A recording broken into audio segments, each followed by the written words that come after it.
चंपारण एक ऐसा आंदोलन जिसने महात्मा गांधी को पूरे हिंदुस्तान में हीरो बना दिया। महात्मा गांधी ने न केवल चंपारण के किसानों की मदद की, बल्कि वो पूरे हिंदुस्तान में उसी आंदोलन की वजह से छा गए। लोगों को लगा कि एक इंसान है जो हमारे हकों के लिए लड़ने आया है और वो हमें हमारा हक दिलाएगा। कहानी की शुरुआत होती है 1916 से। महात्मा गांधी इंडियन नेशनल कांग्रेस के एनुअल कन्वेंशन में लखनऊ गए हुए थे, जहां पर उन्हें भाषण देना था। वहीं पर भाषण के बाद उनसे एक व्यक्ति मिलता है जिसका नाम होता है राजकुमार शुक्ला, और वह जिला चंपारण से संबंधित होता है। महात्मा गांधी ने पहले कभी भी जिला चंपारण के बारे में नहीं सुना था, इसलिए वह उसे कोई एक फिक्स डेट नहीं दे पाते, क्योंकि राजकुमार शुक्ला महात्मा गांधी से कहता कि आप हमारे यहाँ भी आइए, क्योंकि हमारे यहाँ के जो खेतीहर मजदूर हैं उनसे जबरदस्ती नील की खेती करवाई जा रही है और उनके साथ अन्याय हो रहा है। महात्मा गांधी ने कहा कि ठीक है, देखते हैं, लेकिन राजकुमार शुक्ला माना नहीं। जहां जहां महात्मा गांधी गए, राजकुमार शुक्ला भी उनके पीछे पीछे गया। अंततः महात्मा गांधी ने एक डेट फिक्स की और उन्होंने राजकुमार शुक्ला से कहा कि तुम मुझे कलकत्ता में एक विशेष तारीख को मिलो। जब महात्मा गांधी कलकत्ता पहुंचे तो वहां पे उन्होंने पाया कि राजकुमार शुक्ला पहले से ही उनका इंतजार कर रहा है। वो उसके साथ ट्रेन से पटना पहुंचते हैं और जो शुक्ला होता है महात्मा गांधी को एक लॉयर होते हैं राजेंद्र प्रसाद के घर लेके जाता है। लेकिन जब वो दोनों वहां पे पहुंचते हैं तो क्या पाते हैं कि राजेंद्र प्रसाद तो घर पे है ही नहीं। लेकिन राजेंद्र प्रसाद का एक नौकर था जो शुक्ला को जानता था, तो उसे लगा कि शुक्ला के साथ एक दूसरा अछूत व्यक्ति आया है जिसको इस तरीके से उसने समझ लिया, और उसने उन दोनों को वहीं पास बैठने के लिए कहा, जमीन पर। और तो और उसने कुएं से उन दोनों लोगों को पानी लेने से भी मना कर दिया, कहीं ऐसा ना हो कि कुएं का पानी दूषित हो जाए। महात्मा गांधी ने चंपारण जाने से पहले डिसीजन लिया कि उन्हें मुजफ्फरपुर जाना चाहिए, और सच में जमीनी हकीकत क्या है उसको जान लेने के बाद ही कोई दूसरा कदम लेना चाहिए। उन्होंने प्रोफेसर जेबी कृपलानी को एक टेलीग्राम भेजा जो उनसे शांति निकेतन में मिले थे। जब वे स्टेशन पे पहुंचे तो वहां पे जेबी कृपलानी अपने विद्यार्थियों के साथ महात्मा गांधी का इंतजार कर रहे थे। मुजफ्फरपुर में महात्मा गांधी मिस्टर मालकनी के घर पे टिके, यानी वहां पे रुके, जो कि एक गवर्नमेंट टीचर थे। उन दिनों लोगों के अंदर एक डर भरा हुआ था कि वो महात्मा गांधी जैसे व्यक्ति को अपने घर में आश्रय दे जो होम रूल के लिए लड़ रहा है। लेकिन मिस्टर मालकनी के अंदर करेज था, साहस था, इसलिए उन्होंने महात्मा गांधी को अपने घर पे रहने की परमिशन दे दी। जैसे ही महात्मा गांधी मुजफ्फरपुर पहुंचे तो ये खबर बहुत तेजी से फैल गई। मुजफ्फरपुर के जितने भी पीजेंट्स थे, जितने भी शेयर क्रॉपर्स थे, वो महात्मा गांधी से मिलने आए, और तो और सभी वकीलों को भी वहां पे बुलाया गया। और महात्मा गांधी ने उन सभी वकीलों को बहुत डांट लगाई, क्योंकि वो वकील उन सभी शेयर क्रॉपर्स पे एक बहुत मोटी फीस उन पे चार्ज करते थे, उसके बाद उनकी बात को वो सुनते थे। गांधी जी का मानना था कि किसानों के लिए, ये जो पीजेंट्स हैं, जो शेयर क्रॉपर्स हैं, दबे कुचले जो लोग हैं, उनके लिए लॉ कोर्ट्स यानी कानून के जो नियम हैं वो ज्यादा मायने नहीं रखते हैं। सबसे पहले जरूरी यह है कि उन लोगों के अंदर से डर को पहले बाहर निकाला जाए। एक बार डर बाहर निकल जाएगा तो उन्हें सारी बातें भी समझ में आना शुरू हो जाएगा। जो ब्रिटिश लैंडलॉर्ड्स थे वो चंपारण में एक बहुत बड़े हिस्से को अपने कब्जे में लिए थे। वो क्या करते थे, जमीन के जो टुकड़े होते थे वो किसानों को, शेयर क्रॉपर्स को बांट देते थे कि 50% जो होल्डिंग होगी वो आप अपने पास रखोगे, बाकी का बचा हुआ आप जमींदारों को यानी लैंडलॉर्ड्स को आप कर के रूप में या टैक्स के रूप में उन्हें आप वापस कर देंगे। किसानों के लिए इंडिगो यानी नील की खेती करना बहुत ही कठिन और मुश्किल और जोखिम भरा काम था। हाल ही में जो लैंडलॉर्ड्स थे उन्होंने सुना कि जर्मनी ने एक सिंथेटिक इंडिगो की शुरुआत की है, एक संश्लेषित नील की शुरुआत की है, और अगर वो आ गया मार्केट में तो जो नील की कीमत है वो निश्चित ही नीचे गिरेगी, उसकी कीमत है वो घटेगी। इसलिए उन्होंने जो शेयर क्रॉपर्स थे उनको एक ऑफर दिया कि ठीक है, जो इंडिगो की खेती है उसमें हम छूट दे रहे हैं, आप चाहें तो आपकी जो भी ऑब्लिगेशन, उत्तरदायित्व है, आप उनको छोड़ सकते हैं, लेकिन बदले में हमको कंपेंसेशन चाहिए।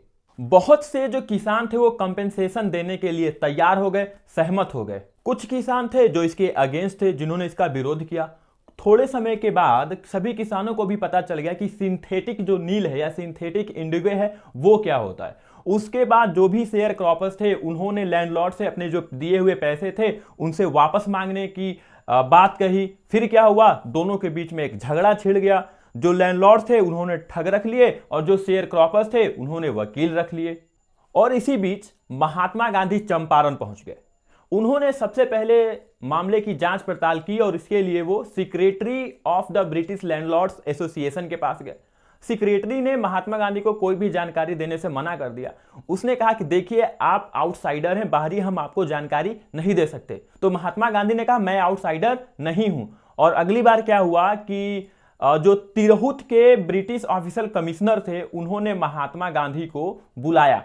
जब वो वहां पे पहुंचे तो उस कमिश्नर ने महात्मा गांधी को बहुत डराया और धमकाया और कहा कि आप तिरहुत छोड़ के यहां से चले जाइए। उस क्षेत्र को छोड़ने के जगह पे महात्मा गांधी मोतिहारी चले गए, जो चंपारण का कैपिटल था। गांधी जी ने उसे अपना हेडक्वार्टर बना लिया और इन्वेस्टिगेशन करना शुरू किया। तभी उन्हें पता चला कि पास के गांव में एक किसान है जिसके साथ दुर्व्यवहार किया गया। जब महात्मा गांधी उस किसान की मदद करने के लिए गए तो पुलिस ने उनको रोक लिया। महात्मा गांधी को एक नोटिस दी गई कि आप चंपारण छोड़ के चले जाइए, लेकिन महात्मा गांधी ने उस बात को नहीं सुना और उन्हें कोर्ट में बुलाया गया। महात्मा गांधी कोर्ट में गए। उसके बाद उन्होंने वहां का जो वायसराय था उसको एक रिपोर्ट लिखी। जब किसानों को लगा कि उनकी मदद करने वाला महात्मा गांधी अधिकारियों के साथ परेशानी में है, तो उन्होंने क्या किया, कोर्ट बिल्डिंग के चारों तरफ हजारों की संख्या में किसान इकट्ठा हो गए। जितने भी वहां पे अधिकारी थे सब परेशान हो गए, बहुत चक्के हो गए कि ये सब क्या हो रहा है, इतने लोगों की भीड़।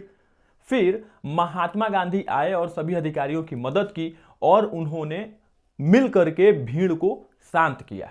जब कोर्ट में गांधी जी गए तो उन्होंने अपनी गलती को स्वीकार किया कि हां मैंने गलती की है और मैं कानून तोड़ने वाला नहीं हूं। जो भी कानून बनाए गए मैं उनका पूरा सम्मान करता हूं, लेकिन मैं ये कैसे भूल सकता हूं कि मानवता और जो मेरे देश के प्रति जो मेरा कर्तव्य है उसको निभाने से मैं कैसे दूर रह सकता हूं। जो भी मुझे सजा दी जाएगी वो सजा मुझे मंजूर होगी। जो जज होता है थोड़ा सा परेशान हो जाता है और कहता है कि देखिए हमें निर्णय लेने में थोड़ा सा समय लगेगा और हमें आप थोड़ा समय दीजिए, और महात्मा गांधी को आजाद कर दिया जाता है। महात्मा गांधी ने सभी अपने वकीलों को इकट्ठा किया, दोस्तों को इकट्ठा किया और पूछा कि बताओ अगर मुझे जेल हो गई तो तुम लोग क्या करोगे।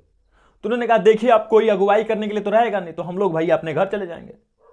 तो महात्मा गांधी ने कहा फिर किसानों का क्या होगा। अब जब वकीलों ने सोचा तो उन्हें बड़ी शर्मिंदगी महसूस हुई। उन्होंने कहा कि अगर हम इस केस को बीच में छोड़ के भाग जाते हैं तो ये दगाबाजी होगी, धोखेबाजी होगी किसानों और महात्मा गांधी के साथ। वो अपने आप पे बहुत शर्मिंदा हुए और कहे नहीं देखिए अगर आपको जेल हुआ तो हम भी आपके साथ जेल में जाएंगे। महात्मा गांधी ने कहा तो अब तो चंपारण का आधा युद्ध हम ऐसे ही जीत गए हैं। महात्मा गांधी ने फिर क्या कि दो अलग अलग ग्रुप बनाए और कहा कि देखिए इन ग्रुपों में आप लोग बढ़ जाइए, जैसे ही पुलिस वाले आएंगे हमको अरेस्ट करने के लिए तो हम अरेस्ट हो जाएंगे, ठीक है। अब जो वायसराय था वो आया यहाँ पे और जब ये सारी सिचुएशंस को देखा तो उन्हें इन सब के आगे झुकना पड़ा और उन्होंने क्या किया, गांधी जी के केस को क्या कर दिया, वहीं पे रफा दफा कर दिया, उसको बंद कर दिया।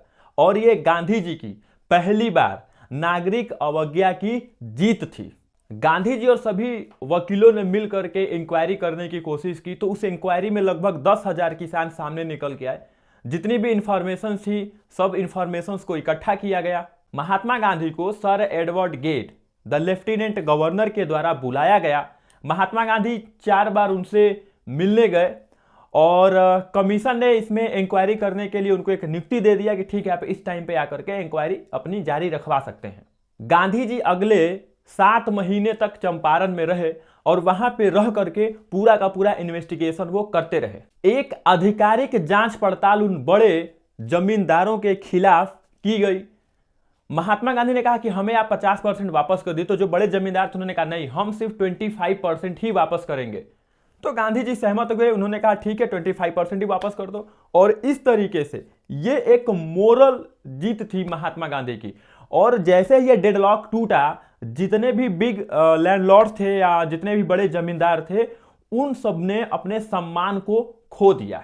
अब जब बाकी किसानों को पता चला कि जब वो 50% पे राजी थे तो आप 50% क्यों नहीं लिए, 25% पे क्यों मान गए, तो गांधी जी ने एक्सप्लेन किया, देखो हमारे लिए पैसा इंपॉर्टेंट नहीं है, हमारे लिए इंपॉर्टेंट क्या थी, जीत।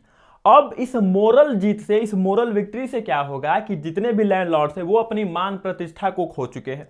और हमारे इस जीत से क्या सामने निकल के आया है कि जो जो हमारे शेयर क्रॉपर्स हैं, खेतीहर मजदूर किसान हैं, उनके अंदर एक कॉन्फिडेंस आएगा कि ठीक है हमारी भी जीत हो सकती है, और उनके अंदर भी एक कॉन्फिडेंस आएगा, और जो डर था उनका लैंडलॉर्ड्स का वो सब दूर हो गया। और जितने भी ब्रिटिश लैंडलॉर्ड्स थे बाद में उन्होंने शेयर जो क्रॉपर्स थे उनकी जमीन को वापस कर दिया उन्होंने। अब चंपारण की विजय के बाद महात्मा गांधी पूरा का पूरा जो चंपारण था वहां पे एजुकेशन फैलाना चाहते थे, जितना भी पिछड़ापन था उस इलाके का उसको दूर करना चाहते थे, और उन्होंने जिम्मा लिया कि इस इलाके में एजुकेशन को फैलाया जाए। तो उन्होंने टीचर्स थे उनसे अपील की कि आइए यहाँ पे आके आप पढ़ाइए। तो 2 टीचर्स निकल के आए, एक थे महादेव देसाई और दूसरे थे नरहरि पारिक। ये दोनों टीचर्स आए और इनकी पत्नियां भी साथ में आई, सबने मिलकर के शिक्षा का अलख जगाना शुरू कर दिया। और भी देश के अलग अलग हिस्सों से, पूना से, मुंबई से भी लोग आने लगे। और तो और आश्रम से महात्मा गांधी के छोटे बेटे देवदास भी आए और उनके साथ कस्तूरबा गांधी भी आई। कस्तूरबा गांधी ने स्वच्छता, साफ सफाई, पर्सनल हाइजीन, ये सारी चीजें वो सिखाती थी लोगों को।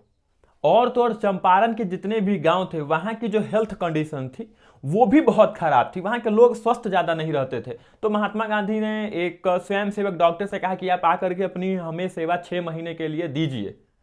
3 दवाइयां उपलब्ध थी, एक कैस्टर ऑयल था, एक क्विनाइन था और सल्फर ऑइंटमेंट था। गांधी जी ने यह भी नोटिस किया कि महिलाओं की जो स्थिति है वो भी बहुत खराब है, मतलब मैले कुचैले कपड़े भी जो महिलाएं हैं वो पहन लेती थी। अब एक महिला थी वो कस्तूरबा गांधी के पास आई और उसने कहा कि देखिए हमारे पास एक ही साड़ी है, अब इसी में हम कैसे साफ सुथरी तरीके से रहें।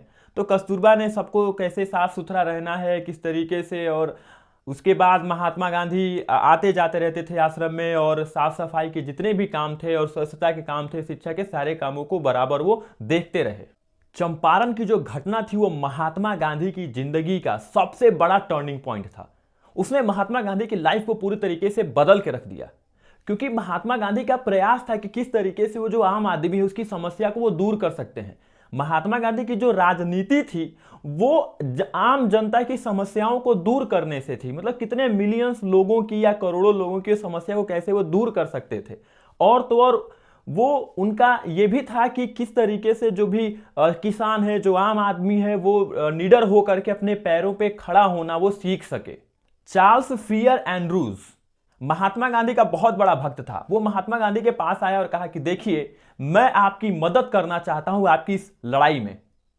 और महात्मा गांधी के जो भी वकील दोस्त थे उन्होंने भी कहा कि हाँ हमें एंड्रू की मदद की जरूरत है, अगर वो हमारे साथ रहेगा तो हम आसानी से जीत जाएंगे। लेकिन महात्मा गांधी ने कहा कि देखो जिस कारण के लिए हम लड़ रहे हैं वो कारण बिल्कुल सही है, और जीत हासिल करने के लिए हमें अपने आप पर भरोसा होना चाहिए, खुद पर भरोसा होना चाहिए, किसी दूसरे के सहारे का नहीं। और इस प्रकार से आत्मनिर्भरता, स्वतंत्र भारत और शेयर क्रॉपर्स की मदद करना सब आपस में बंधे हुए थे। ये 3 चीजें थी जिसने महात्मा गांधी को बहुत आगे बढ़ाया, आत्मनिर्भरता, भारतीय स्वतंत्रता, और तीसरा शेयर क्रॉपर्स यानी गरीब किसान मजदूरों की मदद करना। ठीक, तो इस तरीके से ये चैप्टर की जो समरी है यहीं पर खत्म हो जाती है। आपको चैप्टर की समरी कैसी लगी कमेंट में जरूर बताइएगा। Thanks for watching.